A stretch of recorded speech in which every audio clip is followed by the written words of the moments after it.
अगला जो ब्लॉक है that is 35ABA and 35ABB।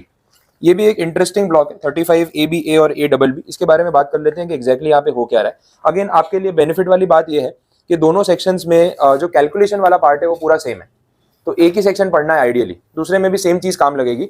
सिर्फ आपको उसका ऑब्जेक्टिव समझना है कि दो सेक्शंस में डिफरेंस क्या है। कैलकुलेशन मतलब 90% तो दोनों सेक्शन सेम हो गए, सिर्फ जो कंसेप्ट वाला पार्ट है ना उसमें वेरिएशन आ रहा है। अब उसकी बात करते हैं। आप सेक्शन का हेडिंग देखो, 35ABA स्पेक्ट्रम की बात कर रहा है और 35ABB टेलीकॉम लाइसेंस की बात कर रहा है। ये टेलीकॉम बिजनेस से कनेक्टेड सेक्शंस है और उस हिसाब से इंटरेस्टिंग भी है बिकॉज टेलीकॉम मार्केट इंडिया में लास्ट 10 साल में काफी ग्रो हुआ। एक वो 2G वाला नेटवर्क होता था, अब 5G लॉन्च करने की बात हो रही है जिसका ट्रायल हो चुका है और नियर फ्यूचर में हम 5G की सर्विस इंडिया में देखने वाले हैं जो लॉन्च होने के एकदम एंड पॉइंट पे आ गई है। अभी उसके बारे में जो भी ऑक्शन और वो सब होना था वो हो चुका है। अब इसमें क्या सिस्टम है, गवर्नमेंट ये चीजें कैसे प्रोवाइड कर रही है, क्योंकि यहाँ प्राइवेट प्लेयर्स भी हैं और एक सरकारी कंपनी जो वेंटिलेटर पे है वो अपनी BSNL, ठीक है, वेंटिलेटर पे है, उसका स्विच गवर्नमेंट खुद ही बंद कर देगी एक दिन कि इसको खत्म ही करो, क्योंकि ये अभी 4G की तरफ जा रहे हैं। जब दुनिया 4G पे आ गई थी तो बोला नहीं आप 3G वाला ही रखो ना, ठीक है आप बेसिक पे फोकस करो। अब 5G की तरफ आ रहे हैं तो बोले नहीं आप 4G स्पेक्ट्रम पे भी आप काम करो और फैसिलिटी लाओ। तो बड़ा स्लो प्रोसेस है और कहीं ना कहीं पॉलिटिकल रीजंस की वजह से थोड़ा उसको पीछे करके ना प्राइवेट कंपनीज को आगे किया गया। सरकार का जो इंटेंशन है डाइवेस्टमेंट का कि भाई प्राइवेट सेक्टर को ज्यादा आगे जाने दो, हम बिजनेस चलाने वाले नहीं, हमारा काम कंट्री को मैनेज करना है, बिजनेस को मैनेज करना नहीं। तो खुद ही वो पीछे हट गए और प्राइवेट कंपनीज को आगे कर दिया, जो हम देख रहे हैं कि बाकी प्राइवेट प्लेयर्स ने मार्केट कैप्चर कर लिया। अब बेसिक यहाँ पे चीज ये होती है कि आप जब टेलीकॉम सर्विस प्रोवाइड कर रहे हो तो एक आपको सैटेलाइट या कनेक्टिविटी चाहिए और एक परमिशन चाहिए। तो ये लाइसेंस बेस्ड बिजनेस है, कोई भी स्टार्ट नहीं कर सकता विदाउट गवर्नमेंट परमिशन। तो एक बात टेलीकॉम लाइसेंस की हो रही है कि आपको सरकार से परमिशन लेनी पड़ेगी कि आप ये बिजनेस कर सकते हो। तो फर्स्ट पॉइंट हो गया। अच्छा चलो लाइसेंस ले लिया वो एक अलग चीज है, लेकिन टेक्नोलॉजी भी तो चाहिए। अब इसमें क्या है ना कि प्राइवेट कंपनी जैसे रिलायंस है, एयरटेल है, वोडाफोन आइडिया है, वो भी वेंटिलेटर पे ही है। अब ये सारी कंपनीज जो है वो अपने खुद के सैटेलाइट लॉन्च नहीं करती स्पेस में, जिसके थ्रू आपको ये टेक्नोलॉजी देंगे। सैटेलाइट्स का जो ओनरशिप है वो गवर्नमेंट के हाथ में। गवर्नमेंट ये बोलती है कि आप एक काम करो, हमें फीस पे कर दो और हमारे सैटेलाइट को यूज कर लो और उसका पैसा हमें दे दो ताकि सरकार का भी रेवेन्यू जो है रेगुलर बेस पे आता रहे। अब ये जो चीज है टेक्नोलॉजी वाली, इसके लिए टर्म यूज कर रहे हैं स्पेक्ट्रम। स्पेक्ट्रम का मतलब है कि जो फ्रीक्वेंसी होती है, जिस फ्रीक्वेंसी पे डेटा ट्रांसमिशन होता है, उसकी एक रेंज होती है जो कंपनीज बाई करती है। अब इसका मैं आपको एक बेसिक और सिंपल एग्जांपल देता हूँ। आप रेडियो चैनल आपने कभी ना कभी सुना होगा तो जो रेडियो स्टेशन होते हैं उनके नाम कैसे हैं, 98.3 रेडियो मिर्ची, तो 92.7 तो बिग FM, ऐसे नाम रखे उन्होंने। तो ये 92.7 98.3 ये सब है क्या, ये नंबर्स क्या है, कुछ आइडिया इसके बारे में? ऐसे ही दे रखे नंबर उनको, या फ्रीक्वेंसी है। आपको अगर रेडियो सुनना हो तो ये उसमें फ्रीक्वेंसी होती है ना, मेगाहर्ट्ज उसका यूनिट है, तो उसके अंदर आपको उसको ट्यून करना पड़ेगा। अगर 98.3 के फ्रीक्वेंसी को मैं अगर क्लिक करता हूँ, सिलेक्ट करता हूँ, तो उस फ्रीक्वेंसी पे रेडियो मिर्ची वाला जो आरजे जो भी बोल रहा है, जो गाना सुना रहा है, सुनाई देगा। क्लियर हो गया? तो यही तरीका होता है। अब हर एक रेडियो चैनल की अपनी अलग फ्रीक्वेंसी है और एकदम एक एक यूनिट के गैप पे नहीं है। अब एक 91.1 है, दूसरा 91.9 है, फिर 92.7 है, फिर 94.3 है, 95 है, थोड़े थोड़े गैप पे 98.3 है, और एक अपना उसमें भी सरकारी विविध भारती ऑल इंडिया रेडियो 101.1। उसको ट्यून करते ऐसा लगता है कि 1950 में चले गए। उनका बोलने का तरीका आज भी वैसे ही है जैसा आज़ादी के टाइम पे था, उन्होंने उसको चेंज नहीं किया। अब उसको आप वो ऑथेंटिक बोल लो या फिर वो अपग्रेड ही नहीं हुआ वैसा बोल लो, लेकिन उनका तरीका सेम। अभी भी वो न्यूज़ प्रेजेंट करते हैं रेडियो के ऊपर, अभी भी वैसे ही बोलते हैं। फिर वो लोगों की फरमाइश नहीं आती ये गाना यहाँ से इसने बोला है बजा देना, आज भी वैसे ही वो लोग बोलते हैं कि इस सिटी से इतने लोगों ने बोला है कि ये गाना प्ले करना है, तो इनकी फरमाइश पे हम ये गाना सुना रहे हैं। सेम ट्रेंड चल रहा है, तो उन्होंने वो मेंटेन किया जैसा उनका सिस्टम था। अब ये सारी जो फ्रीक्वेंसीज है ना, ये फ्रीक्वेंसी इन रेडियो स्टेशंस ने गवर्नमेंट से मांग के ली हुई है, इनको अलॉट की गई है और इसके लिए वो पैसा देते हैं सरकार को। इसका मतलब ये कि 98.3 पे रेडियो मिर्ची चैनल वाला ही ब्रॉडकास्ट कर सकता है और कोई नहीं कर सकता। कभी ऐसा आपने देखा कि एक ही चैनल पे दो गाने सुनाई दे रहे हैं, मिक्स हो रहा है, रेडियो मिर्ची वाला बोल रहा है, बिग FM वाला बीच में कुछ बोल रहा है? बोला ये क्या हो रहा है? बोले दो स्टेशन की आवाज एक साथ। बोले नहीं 98.3 ज्यादा पॉपुलर हो गया ना, तो बिग FM वाला बोल रहा है मैं भी इसी पे ट्रांसमिशन करूंगा, मेरा भी चैनल इसी पे चलेगा। ऐसा कैसे हो सकता है? एक फ्रीक्वेंसी एक चैनल को अलॉट कर दी है, तो वो फ्रीक्वेंसी पे डेटा ब्रॉडकास्ट करने का, ट्रांसमिट करने का पावर एक्सक्लूसिवली उसके पास है। अच्छा कभी आपने रेडियो अगर सुना होगा तो ट्राई किया होगा, 98.3 है ना, तो आपने 2 पे भी प्ले करके देखा होगा, 98.4 पे प्ले करके देखा होगा, क्योंकि ऐसे कीड़े होते हैं अपने को, बोले कहाँ तक सुनाई देता है। किया है कभी ट्राई ऐसा? तो क्या फर्क होता है, सुनाई देता है प्रॉपर कि नहीं सुनाई देता? तो 98.2 पे एकदम ही आवाज बंद हो जाती है, डिस्टर्बेंस आने लग जाता है, होता है ऐसा? तो पहले ना वो पुराने टाइम पे रेडियो ना, वो जो डिवाइस आता, आजकल तो मोबाइल फोन में आ गया, पहले वो डायल वाला आता था, तो डायल घुमाते थे थोड़ा थोड़ा, तो फ्रीक्वेंसी सेट करनी पड़ती थी। तो इतना ईजी नहीं था। अभी तो मोबाइल में तो क्या है कि आप सीधा डिजिटली उसको सिलेक्ट कर सकते हो ना। पुराने रेडियोज अगर आपके ग्रैंड पेरेंट्स को पूछना कैसे रेडियो आते थे, उनका ना डायल घुमा के ना फ्रीक्वेंसी सेट करते रहते थे और उनको लगता था कि हम आर्टिस्ट है इस मामले में, और वो थे भी। मेरे ग्रैंडफादर का जो रेडियो था ना वो उन्हीं के हाथ से ट्यून होता था। बाकी अगर कोई भी उसको वो डायल सेट करने की ट्राई करेगा ना, वो आवाज क्लियर आएगी नहीं और डिस्टर्बेंस आता रहेगा। वो मैनुअल मोड पे था तो आपको खुद से सेट करना है। आजकल वो प्रॉब्लम नहीं है। बट 98.3 है ना, आप उसको 2 पे लेके जाओ, 1 पे लेके जाओ, डिस्टर्बेंस आएगा लेकिन गाना सुनाई देगा। आप फिर जाते हो कहाँ तक जाता है, कहाँ तक सुनाई देगा। तो यार 2-4 डेसिमल के बाद ना फिर एक पॉइंट पे वो टोटली ब्लैंक हो जाएगा या पूरा डिस्टर्बेंस आ जाएगा और आपको साउंड या म्यूजिक सुनना बंद हो जाएगा। अब ये जो होता है ना, इस रेंज को ये लोग बैंडविड्थ या फिर स्पेक्ट्रम बोलते हैं। That is a range of a frequency कि मैं 98.1 से लेके 4-5 के बीच में ये वाला जो स्टेशन है उसको हमने अलॉट कर दिया है कि इस फ्रीक्वेंसी पे यही डेटा ट्रांसमिट कर सकता है। अब क्योंकि लीगल कॉन्ट्रैक्ट है, लाइसेंस है, कोई और चैनल वाला उस पर डेटा ट्रांसमिशन करने जाएगा तो पॉसिबल नहीं है। टेक्नोलॉजी के हिसाब से उसको ब्लॉक भी कर सकते हैं और लीगली वो चीज़ अलाउड भी नहीं, वो इलीगल हो जाएगी। तो ये सब चीज़ें जो है वो टेलीकॉम लाइसेंस में भी होती है। स्पेक्ट्रम का अलोकेशन होता है, बैंडविड्थ जो मैं आपको बोल रहा हूँ, फ्रीक्वेंसी, वो फ्रीक्वेंसी गवर्नमेंट ये प्राइवेट कंपनीज को बेचती है लाइसेंस के बेस पे या लीज के बेस पे कि अब अगले 10 साल तक आप इस फ्रीक्वेंसी पे 4G डेटा ट्रांसमिट कर सकते हो। 4G मतलब वो स्पीड हो गई ना, ये 2G 3G जो अपने बोल रहे हैं सेकंड जनरेशन थर्ड जनरेशन, इसमें नया कुछ नहीं हो रहा, स्पीड बढ़ रही है।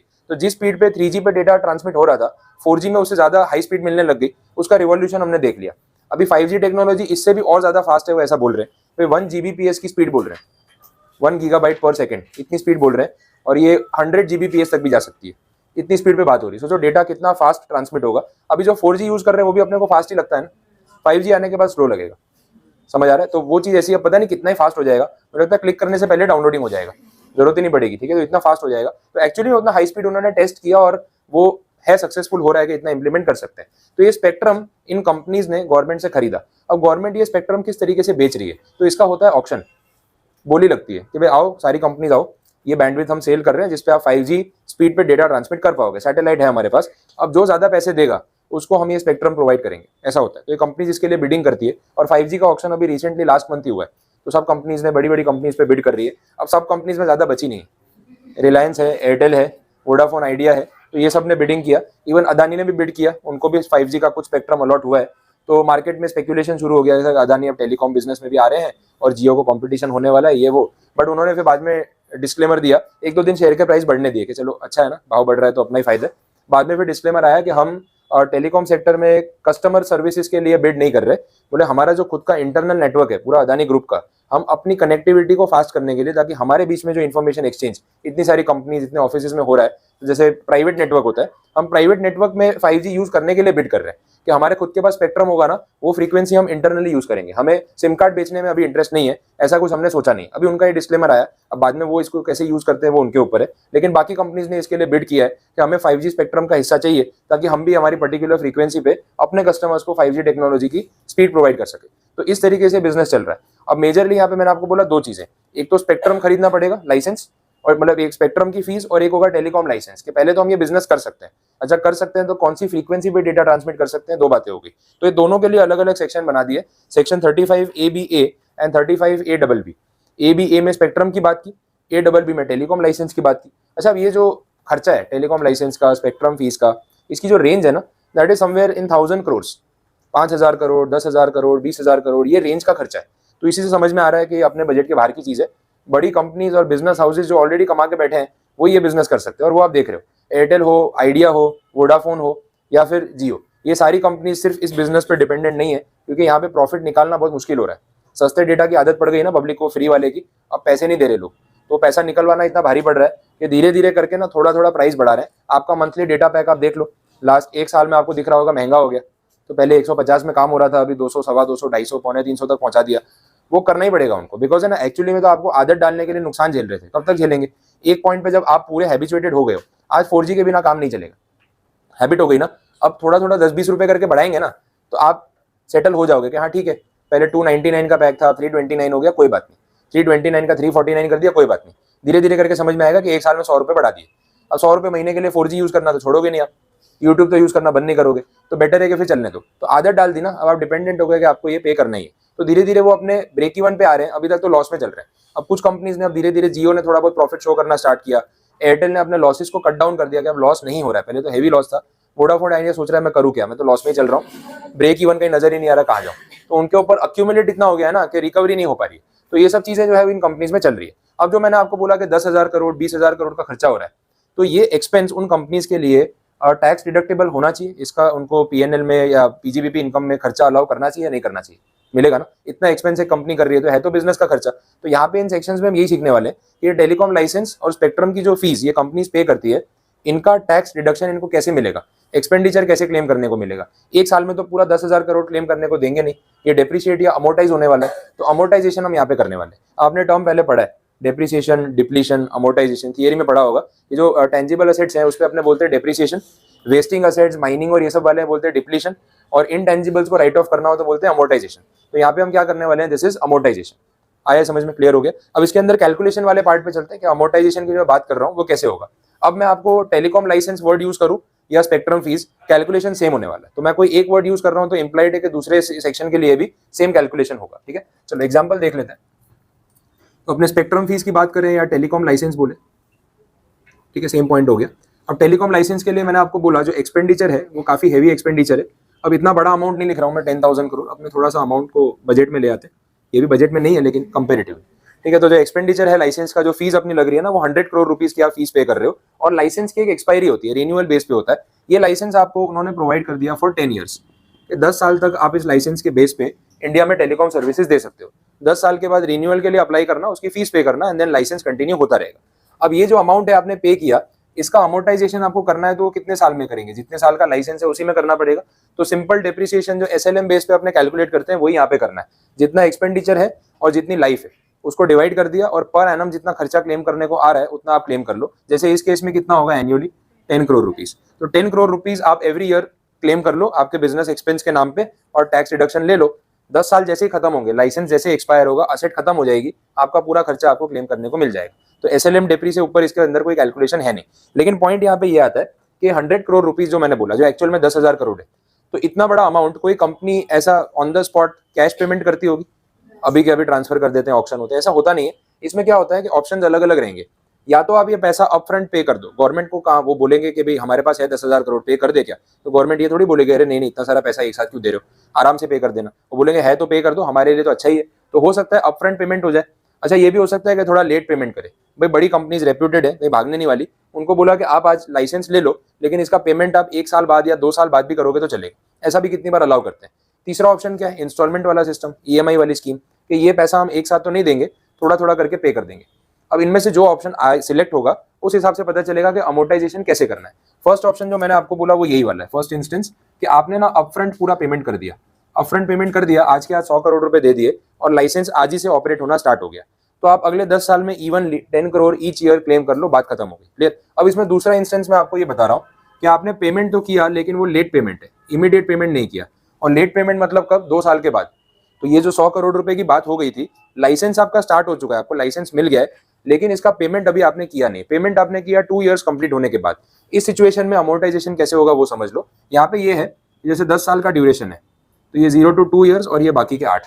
इस साल में तो आपने कुछ पेमेंट किया ही नहीं ना गवर्नमेंट को, तो जब तक पेमेंट नहीं करोगे डिडक्शन लेना स्टार्ट कर सकते हो क्या, ऐसा तो होगा नहीं। तो यहाँ पे बोला कि जब पेमेंट आपने इस पॉइंट पे किया, तो ये जो रिमेनिंग ड्यूरेशन है ना आपका, इसमें फिर आपको डिडक्शन क्लेम करने को मिलेगा। ये एकदम बेसिक लॉजिक वाली बात हो गई। ये कितना ड्यूरेशन हो गया, 8 साल। कितना खर्चा किया आपने, 100 करोड़ रुपए, तो अमोर्टाइजेशन जो होगा वो 100 करोड़ का होगा इन 8 इयर्स। तो ये जो आ जाएगा this is 12.5 crore per annum. तो क्लेम करने को पूरा 100 करोड़ मिल रहा है, नुकसान कुछ नहीं है। लेकिन क्लेम करना स्टार्ट कब से करोगे, 3rd ईयर से, क्योंकि पेमेंट ही आपने 2 साल के बाद किया। तो एनुअली 12.5 करोड़ आप क्लेम करते जाना फॉर दीज 8 इयर्स। जैसे ही लाइसेंस यहाँ पे एक्सपायर होगा, आपका पूरा 100 करोड़ का खर्चा आपको क्लेम करने को मिल गया होगा। लॉजिकल था, एकदम सिंपल था, क्लियर। अब तीसरा ऑप्शन क्या बचता है, ईएमआई वाला। अब ईएमआई वाली स्कीम में डिपेंड करता है कि आप कब कितने पैसे पे कर रहे हो।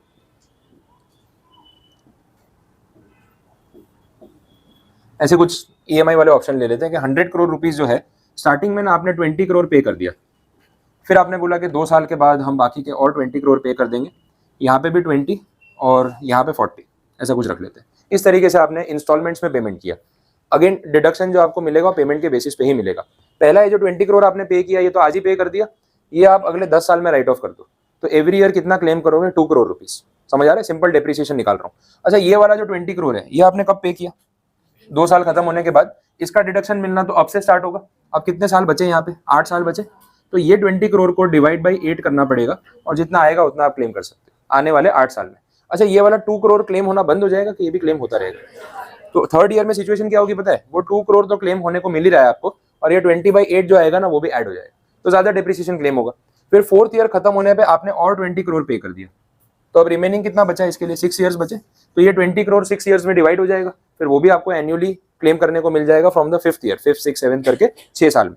ये वाला 40 करोड़ आपने 5 साल एंड होने पे पे किया, अब बचे कितने 5 साल, तो ये 40 करोड़ आपको अगले 5 साल में equally 8 crore rupees per annum के हिसाब से क्लेम करने को मिलेगा। तो ऐसा स्टेप वाइज कैलकुलेशन होगा और ईयरली अपने टोटल करते जाएंगे, तो मालूम पड़ जाएगा कितना अमोर्टाइजेशन करना है। आया समझ में? तो कैलकुलेशन एकदम लॉजिकल है, इतना टफ नहीं है कि आपको गिनना नहीं है, समझ में आ ही जाएगा कि भाई किस तरीके से कैलकुलेट करें।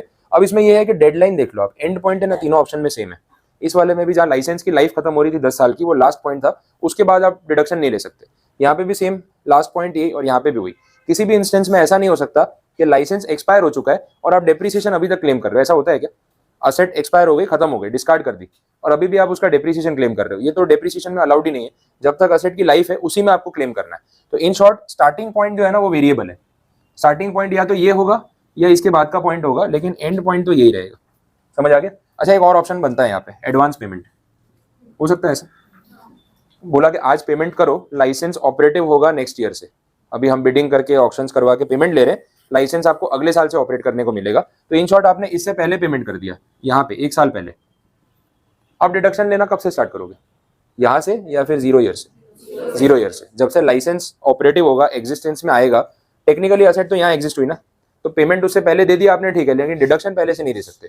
तो इन शॉर्ट इस सिचुएशन में फिर आपका डिडक्शन मिलना यहाँ से स्टार्ट होगा, वही कंडीशन आएगी 100 करोड़ 10 ईयर्स और आप 10-10 करोड़ हर साल क्लेम कर लो। तो एडवांस पेमेंट करने पे अर्ली डिडक्शन का कोई बेनिफिट नहीं है।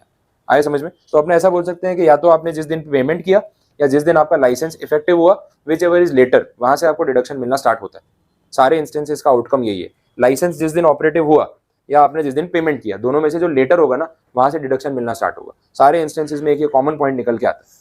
बोलो ये समझ आ गया? आपको नंबर्स दिए होंगे एमसीक्यू में, तो ऐसे ही बोला होगा कि ये सारे इंस्टेंसेस में आपको कितना क्लेम करने को मिलेगा, वो आपको देखना है। ये वाला कैलकुलेशन में एक बार आपको ना ईयर वाइज करवा देता हूँ, क्योंकि अगर एमसीक्यू में ऐसा कुछ आया तो प्रॉब्लम नहीं होनी चाहिए। गिन के बता दो क्या होना चाहिए।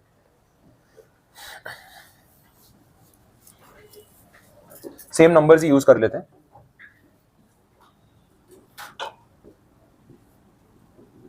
यहाँ पे 20 करोड़, यहाँ पे भी 20 और यहाँ पे 40। अब ये वाला जो 20 है ये 10 साल में बटेगा ना पूरा, तो एवरी ईयर आपको 2 करोड़ क्लेम करने को मिलेगा। ये वाला जो 20 है कितने साल में बटेगा? 8 ईयर्स में। इसको डिवाइड करो ना, कितना हो रहा है? 2.5 हो रहा है, 2.5। ये वाला रिमेनिंग 6 ईयर्स में 3.33, और ये वाला रिमेनिंग 5 ईयर्स में 8 करोड़। समझ में आ गया? तो अगर मैं आपको ये पूछ रहा हूँ कि ईयर 1 में आपको टोटल डिडक्शन कितना क्लेम करने को मिलेगा ईयर 1 में, तो क्या आंसर होगा आपका? ये वाला 2 करोड़। ठीक है। अच्छा मैं बोल रहा हूँ ईयर 7 में, 7th ईयर में, 7th ईयर में टोटल डिडक्शन आपको कितना क्लेम करने को मिलेगा, इसके बेस पे बता सकते हैं? ये वाला 2 करोड़ तो मिलेगा ना, तो एक बार ये तो कंसीडर करते हैं। अच्छा ये वाला मिलेगा 2.5, क्योंकि 3rd ईयर से स्टार्ट हुआ है। मैं ऐसे लिख देता हूँ कि ये जो आपको डिडक्शन मिल रहा है ये 1 to 10th ईयर पूरे में मिल रहा है। ये जो डिडक्शन आपको मिल रहा है 3 to 10th, और ये वाला 5th to 10th। 4th में तो आपने पे किया ना 5वें साल से, मतलब 5th को इंक्लूड करके, तो 5, 6, 7, 8, 9, 10 हो गया ना, 6 साल। तो ये 5th to 10th हो गया। ये 5th के बाद ना, मतलब 6 से स्टार्ट हुआ, 6 to 10th आ गया समझ में? तो कौन से ईयर में किसका डिडक्शन मिल रहा है वो पता चल गया। अब मैं अगर आपको 7th ईयर का पूछ रहा हूँ तो ये सारे डिडक्शन आएंगे ना, 7th में तो सारे ही आ रहे हैं, तो ये सब प्लस हो जाएंगे। 2, 2.5, 3.33 और लास्ट में 8, ये सबका टोटल कर लो, जितना होगा उतना डिडक्शन आप 7th ईयर में क्लेम कर सकते हैं। 15.83। समझ आएगी? ऐसे कोई भी ईयर का पूछो पता चल जाएगा। सपोज अगर 5th ईयर का पूछ रहा हूँ तो, हाँ 5th ईयर का बताओ, सेम रहेगा। 8 ईयर, ये वाला नहीं मिलेगा ना, ये वाला 5th से स्टार्ट हो रहा है तो ये मिलेगा, ये भी मिलेंगे, ये वाला नहीं मिलेगा। तो अगर 5th ईयर के लिए पूछा है तो ये 8 करोड़ वाला माइनस कर दो, बाकी का ले लो 7.83। समझ आ गया? तो किसी भी ईयर का डिडक्शन आपको कैलकुलेट करने के लिए बोलेंगे तो आप इसके बेस पे कर सकते हो। अब देखो 7th ईयर से तो सेम ही आने वाला है, क्योंकि ये सारे ही कवर हो रहे हैं। एक्चुअली देखा जाए तो 6th ईयर से ही सेम आएगा, क्योंकि 6th ईयर भी मैं बोलता तो ये सारे इंक्लूड होते, तो 6 से लेकर 10 तक तो आपको यही क्लेम मिलने वाला है एवरी ईयर। बट उसके पहले कुछ ना कुछ एक्सक्लूड हो रहा है तो फिर फर्क पड़ सकता है, डिपेंड करता है पेमेंट्स कैसे हुए। अब आया समझ में? क्लियर हुआ? आपको नोट करना है तो कर लो एक बार, कैलकुलेशन में कहीं एमसीक्यू में काम आ सकता है वैसा। ठीक है आगे बढ़ते हैं। तो ये कैलकुलेशन वाला पार्ट कैसे राइट ऑफ करना है मैंने आपको बता दिया। टेलीकॉम लाइसेंस क्या है, स्पेक्ट्रम क्या है, ये आपने बेसिक मीनिंग समझ लिया। अब जो इसका नेक्स्ट फेज है कि इन सेक्शन में और क्या बात की हुई है वो भी देख लो। ये जो लाइसेंसेस की हम बात कर रहे हैं, जैसे टेलीकॉम लाइसेंस है, स्पेक्ट्रम की फीस है, लाइसेंसेस सेल हो सकते हैं। टेलीकॉम का लाइसेंस खरीदा और बेचा जा सकता है, गवर्नमेंट के इसके रिगार्डिंग रूल रेगुलेशंस हैं। अब जैसे हमने अभी पास्ट में देखा कि बहुत सारी कंपनीज जो इस बिजनेस में थी, टेलीकॉम बिजनेस में, जियो के आने के बाद बंद हो गई, तो उन्होंने लाइसेंसेस तो लेके रखे ही होंगे और उसके लिए उन्होंने अपने टाइम पे भी वही 5 साल 10 साल के लिए लाइसेंस का अच्छा खासा पैसा पे किया होगा। अब जब लाइसेंस को यूज करना ही बंद कर दिया तो फिर उसको रख के क्या करेंगे? लाइसेंस पड़ा हुआ है, 5,000 करोड़ में खरीदा था, यूज नहीं करते, ऐसा तो होने वाला नहीं है। तो ऑब्वियसली जितना पैसा हम रिक्लेम कर सकते हैं उतना इससे निकाल लेंगे। एक बहुत बड़ा इंटेंजिबल असेट हो गया ये एक कंपनी के पास जिसके पास टेलीकॉम लाइसेंस है, जो गवर्नमेंट को अच्छा खासा पैसा पे करके उन्होंने बिड में लिया होगा, तो वो लाइसेंस को सेल कर सकते हैं। अब लाइसेंस सेल करने में पूरा लाइसेंस सेल हो सकता है, पार्शियल सेलिंग भी हो सकता है, ऐसी सब चीज़ें होती है। तो अब इसके बारे में बात करेंगे कि अगर हम लाइसेंस को बेचते हैं तो उसमें प्रॉफिट होने का भी चांस है, लॉस होने का भी चांस है। दोनों केसेस में टैक्सेबिलिटी कैसे कैलकुलेट होगी वो देखना है। तो अभी मैंने आपको उसके एक्सपेंडिचर को राइट ऑफ करने के बारे में बताया। अब हम बात कर रहे हैं कि लाइसेंस की जब खरीदे बेचे जाते हैं तो उसमें प्रॉफिट लॉस होता है, उसका ट्रीटमेंट कैसे होता है। तो उसके लिए कुछ टर्म्स देखेंगे जो आगे हमने बीच में डेप्रिसिएशन में पेंडिंग भी रखे थे। टर्मिनल डेप्रिसिएशन, बैलेंसिंग चार्ज, ये सब था, उस पर बात होगी। देखो 3 टर्म्स यहाँ पे डिस्कस होते हैं। सबसे पहले जो टर्म है उसको बोलते हैं टर्मिनल डेप्रिसिएशन, दूसरा टर्म है बैलेंसिंग चार्ज, और थर्ड सिचुएशन है उसको बोलेंगे कैपिटल गेन। ठीक है, ये तीनों पे बात करेंगे। इसके लिए डेटा पहले अज्यूम कर लेते हैं लाइसेंस के रिगार्डिंग कि लाइसेंस की जो ओरिजिनल कॉस्ट है उसको अज्यूम कर लेते हैं 10 करोड़ रुपीस, और उसके सामने जो उसकी लाइफ है इट इज़ 10 ईयर्स। थोड़ा वैल्यू बढ़ा दें, वही 100 करोड़, ठीक है। 100 करोड़ रुपीज़ लाइसेंस की कॉस्ट है, लाइफ इसकी है 10 ईयर्स जैसा हमने देखा। तो एनुअली आप राइट ऑफ करते जा रहे होगे 10-10 करोड़ हर साल, वो डेप्रिसिएशन वाला पॉइंट भी अपने साथ रहेगा। अब आगे का जो कैलकुलेशन है वो ऐसा हो रहा है कि ये जो 10 ईयर्स की लाइफ है ना, इसमें से आपने ये लाइसेंस को 4 साल तक यूज़ किया। 4 साल यूज़ करने के बाद अब आप ये लाइसेंस सेल करने का सोच रहे हो कि भाई लाइसेंस किसी और कंपनी को बेच देते हैं, हमें बिजनेस नहीं करना है। तो बेचेंगे तो कुछ ना कुछ सेल वैल्यू मिलेगी। वो सेल वैल्यू अज्यूम कर लेते हैं 57 करोड़। इतनी सेल वैल्यू आपको मिली। 4 साल लाइसेंस को यूज करने के बाद आपने 57 करोड़ में लाइसेंस को बेच दिया। अब इसमें आपका प्रॉफिट हुआ, लॉस हुआ, वो कंसिडर करना पड़ेगा। तो आपने 4 साल में डेप्रिशिएट किया होगा इसको या नहीं किया होगा? किया होगा। तो 4 साल के बाद डेप्रिसिएशन करके ये लाइसेंस की जो वैल्यू है या WDV अपने बोलेंगे, वो कहाँ तक पहुंची होगी? 60 करोड़ पे आई होगी। 4 साल का आपने 10 करोड़ के हिसाब से 40 करोड़ का डेप्री क्लेम किया होगा, तो 60 करोड़ की इसकी वैल्यू होगी। अच्छा, इसके सामने आपने इसको बेचा कितने में? 57 करोड़ में। तो फायदा हुआ, नुकसान हुआ? नुकसान हो गया। तो ये जो लॉस दिख रहा है ना 3 करोड़ रुपीस का, इस लॉस को यहाँ पे इन्होंने नाम दिया टर्मिनल डेप्रिसिएशन। अब क्यों टर्मिनल डेप्रिसिएशन बोल रहे हो वो समझो। एक तो ये कि लाइसेंस पूरा आप 100% बेच चुके हो, अब आपके पास लाइसेंस में या असेट में कुछ बचा नहीं है, असेट आपने पूरी राइट ऑफ कर दी, जो फाइनल हिसाब था वो यही है। 60 करोड़ की असेट बची थी, 57 में बेच दी, 3 करोड़ रुपए का लॉस हो गया। अब ये जो लॉस है इसको हम कैरी फॉरवर्ड करके थोड़ा बहुत सेटल करके डेप्री की तरह क्लेम नहीं करेंगे। टर्मिनल डेप्रिसिएशन का मतलब उन्होंने ये निकाला कि आप इसको ना इस साल के PNL में ले जाके पूरा एक साथ क्लेम करके खत्म कर दो। बेचने वाले को नुकसान हुआ, वो पूरा नुकसान इस साल के PNL में वो सेटल कर दे, उसकी जो भी इनकम है उसके सामने, और उसका टैक्स बेनिफिट ले ले। अब अगले साल से इस लाइसेंस की कोई बात होगी नहीं, क्योंकि आपकी बुक में से ये असेट गायब हो चुकी है, तो इसी साल इसका हिसाब कर दो। तो टर्मिनल डेप्रिसिएशन में कुछ नया नहीं किया, सिंपल बोला कि जो लॉस हो रहा है ना, वो लॉस को PNL में जाके इस साल क्लेम करके खत्म करो, और इससे ज्यादा इसमें कुछ दिमाग नहीं लगाना। आगे है समझ में? क्लियर? तो इतना ही कंसेप्ट था कि what is exactly terminal depreciation, जो पॉइंट यहाँ पे आता है। दूसरा इंस्टेंस देखते हैं, that is called balancing charge. अब बैलेंसिंग चार्ज में क्या फर्क होगा? मैं ये वाला डेटा जो है वो कांस्टेंट रख रहा हूँ, सिर्फ ये सेल वैल्यू को मैं चेंज करूंगा, बाकी इतना डेटा सेम रहेगा। तो WDV आपको पता है 60 करोड़ ही रहने वाली है, वो सेम चीज़ है। अब जो सेल वैल्यू है उसको 57 करोड़ से बढ़ा के अपने 67 करोड़ कर देते हैं। इतने में लाइसेंस है, IPR है, बिक सकता है ज़्यादा रेट में भी, ऐसे कोई प्रॉब्लम नहीं है, प्रीमियम आपको कुछ मिल गया। अब यहाँ पे आपको दिख रहा है कि प्रॉफिट हुआ है, और ये जो प्रॉफिट है 7 करोड़ रुपीज़ का, ये रिसीवर के लिए टैक्सेबल तो होगा, वो इम्प्लाइड है। कैसे टैक्सेबल होगा, कौन से हेड में टैक्सेबल होगा, उस पर बात करनी है। अब डिपार्टमेंट ने ये बोला कि 7 करोड़ रुपीज़ जो है ये लाइसेंस बेचने वाले की PGBP इनकम मानी जाएगी।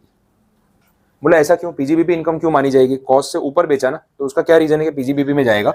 लॉजिक ये दिया गया कि आपका जो PNL है, आप इसमें 4 साल से डेप्रिसिएशन के नाम पे कुछ अमाउंट क्लेम कर रहे हो। एक्चुअल लाइसेंस तो 100 करोड़ रुपए का था, आपने उसमें हर साल 10 करोड़ रुपीस का डेप्री क्लेम करके उसकी वैल्यू को कहाँ पे लेके आ गए 60 करोड़ पे। तो क्योंकि ये 60 है इसलिए यहाँ प्रॉफिट दिख रहा है, 100 से कंपेयर करते तो लॉस दिखता। तो क्योंकि आपने यहाँ पे पीएनएल में पीजीबीपी के हेड में 40 करोड़ रुपए का खर्चा डेबिट किया हुआ है, तो जो अगर प्रॉफिट हो रहा है तो वो उसके सामने क्रेडिट होना चाहिए। इसको बैलेंसिंग फिगर बोल सकते हैं या फिर मैचिंग कंसेप्ट बोल सकते हैं कि जो एक्सपेंस दिखाया जिस नाम से, इनकम भी उसके सामने उसी नाम से दिखाओ। तो बिकॉज ये 7 करोड़ का प्रॉफिट इसलिए दिख रहा है क्योंकि आपने ये क्लेम किया, ये क्लेम ही नहीं किया होता प्रॉफिट नहीं दिख रहा होता, उल्टा 33 करोड़ का लॉस दिख रहा होता।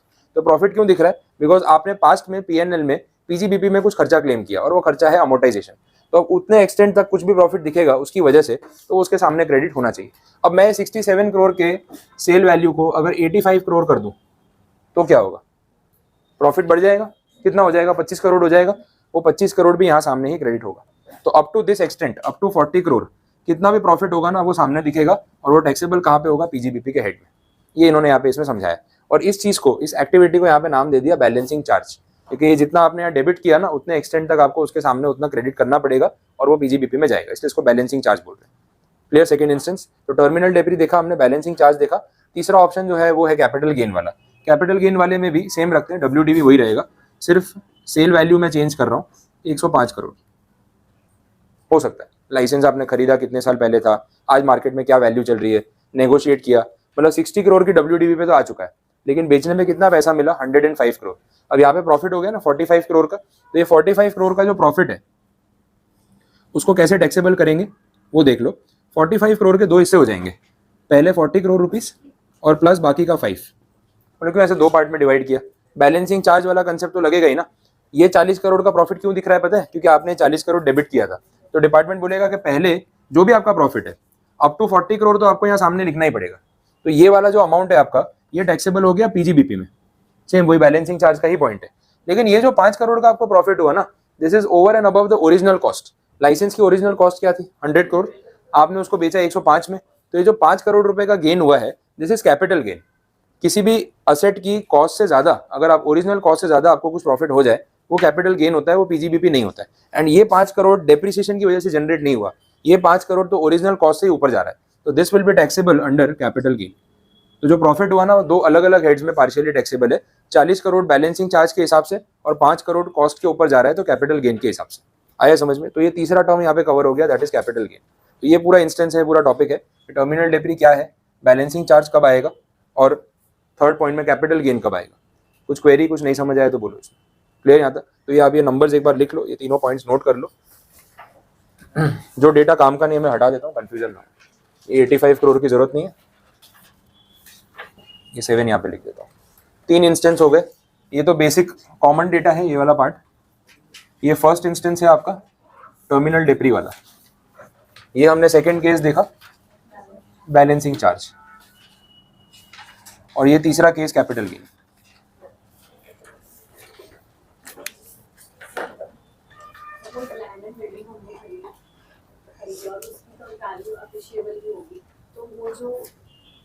हाँ वो कैपिटल गेन में जाती है, वो कैपिटल गेन वाले हेड में हम वही पढ़ेंगे।